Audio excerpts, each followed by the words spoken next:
अफगानिस्तान की पिच पर बैटिंग करने के बाद भी अमेरिका 0 के स्कोर पर आउट होकर मैदान से बाहर जा चुका है।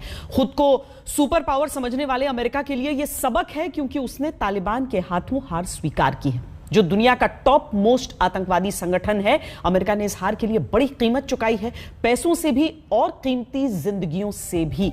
अफगानिस्तान में 20 साल के दौरान अमेरिका ने अपने 2442 सैनिक और 3800 निजी सुरक्षाकर्मी गंवाए। साथ ही नेटो के 40 सदस्य देशों के 1144 सैनिक और सुरक्षाकर्मी भी मारे गए। इसके अलावा अकेले अमेरिका के 20,000 से ज्यादा सैनिक घायल हुए। अमेरिका को जाते जाते भी अपने 13 सैनिकों की जान से हाथ धोना पड़ा। यह सबूत है कि अफगानिस्तान में अमेरिका ने खुद को कितना कमजोर बना लिया था, वो भी तब जब उसने इस युद्ध को लड़ने में पानी की तरह पैसा बहाया। प्राइस ऑफ वॉर प्रोजेक्ट के अनुसार अमेरिका ने इस युद्ध पर 2260 अरब डॉलर खर्च किए। सिर्फ युद्ध लड़ने में ही 815 अरब डॉलर खर्च हो गए। अमेरिका ने रिटायर्ड सैनिकों के इलाज और देखभाल पर 296 अरब डॉलर खर्च किए। युद्ध के बाद अफगानिस्तान के राष्ट्र निर्माण की अलग अलग परियोजनाओं में 143 अरब डॉलर खर्च हो गए। इतिहास में पहली बार एक युद्ध के लिए अमेरिका ने उधार भी लिया और पिछले सालों में वो 530 अरब डॉलर मूल्य के ब्याज का भुगतान कर चुका है। लेकिन इसका नतीजा क्या हुआ? जिस अफगानिस्तान से अमेरिका को हीरो का तमगा मिलना चाहिए था, उसे विलन होने के ताने मिल रहे हैं। और ये ताने सिर्फ अफगानिस्तान से नहीं मिल रहे। खुद अमेरिका में राष्ट्रपति बाइडेन को अब तक का सबसे कमजोर राष्ट्रपति बताया जा रहा है। न्यूज एजेंसी रॉयटर्स ने हाल ही में एक सर्वे किया। इसमें 51% अमेरिकी नागरिकों ने अफगानिस्तान से सेना वापस बुलाए जाने के बाइडेन के कदम को गलत ठहराया, जबकि 40% अमेरिकियों ने सेनाएं वापस बुलाए जाने के फैसले का समर्थन किया। 75% अमेरिकियों का मानना है कि अमेरिकी फौजों को तब तक वहां रहना था जब तक हर अमेरिकी नागरिक वहां से वापस नहीं आता। तो जो बात अमेरिका के सामान्य नागरिकों तक को गलत लग रही है, वो राष्ट्रपति बाइडेन को सही क्यों लगी? आखिर ऐसी क्या जल्दी थी कि बाइडेन को अफगानिस्तान में अपनी सेनाओं का ठहरना बर्दाश्त नहीं हुआ? I'm now the 4th United States president.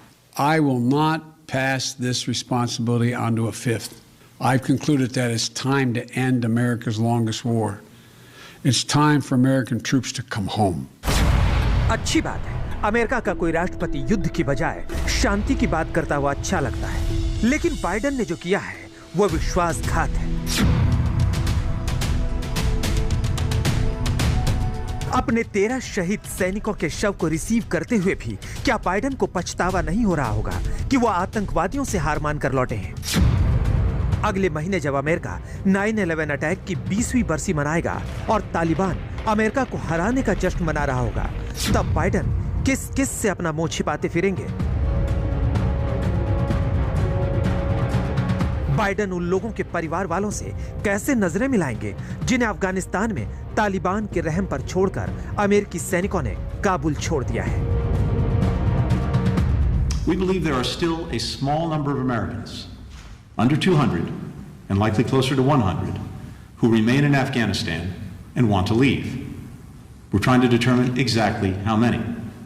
We're going through manifests and calling and texting through our lists, and we'll have more details to share as soon as possible. Joe Biden कह रहे थे कि वो अपने 13 सैनिकों की मौत को भूलेंगे नहीं, वो बाइडेन इतनी जल्दी में थे कि हर एक अमेरिकी नागरिकों को अफगानिस्तान से लाने का वादा ही भूल गए। No, Americans should understand that we're going to try to get it done before August 31st. But if we don't, the troops will stay. If we don't, we'll determine at the time who's left. And if there are American forces, if there's American citizens left, we're going to stay till we get them all out. Biden ने कहा था कि 9/11 हमले के बाद America पर एक भी आतंकवादी हमला नहीं होना उनकी जीत है। बाइडेन ने कहा था कि अमेरिका के दुश्मन नंबर 1 ओसामा बिन लादेन को मारना अमेरिका की जीत थी। लेकिन फिर ऐसा क्यों है कि अमेरिका ने अपनी सबसे बड़ी जंग का अंत बिना जश्न मनाए कर दिया? तालिबान कह रहा है कि जश्न तो वही मनाता है जो जीतता है।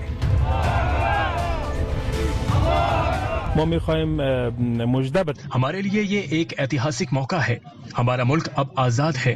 मैं सभी अफगानिस्तानियों को जीत की बधाई देता हूँ। हम अमेरिका समेत पूरी दुनिया के साथ अच्छे रिश्ते कायम करना चाहते हैं। बाइडेन ने सिर्फ अफगानिस्तान को धोखा नहीं दिया है, उन्होंने अमेरिकियों को भी धोखा दिया है। अफगानिस्तान में अमेरिका की हार को आने वाली पीढ़ियां याद रखें, इसके लिए बाइडेन ने जल्दबाजी में अमेरिकी फौज का पूरा जखीरा अफगानिस्तान में छोड़ दिया है, जिस पर अब तालिबानी राज करेंगे। That due to the negligence of this administration, the Taliban now has access to over $85 billion worth of American military equipment. That includes 75,000 vehicles, over 200 airplanes and helicopters, over 600,000 small arms and light weapons. The Taliban now has more Black Hawk helicopters than 85% of the countries in the world.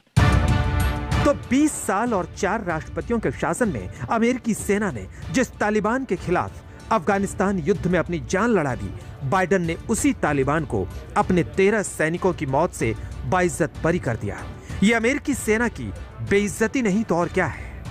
There is no evidence thus far that I've been given as a consequence by any of our commanders in the field that there has been collusion between the Taliban and ISIS in carrying out what happened today, both in front of the hotel and what is expected to continue for beyond today.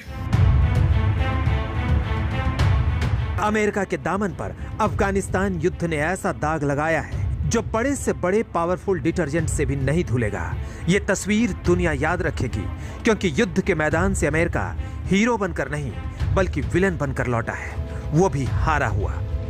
आज तक bureau.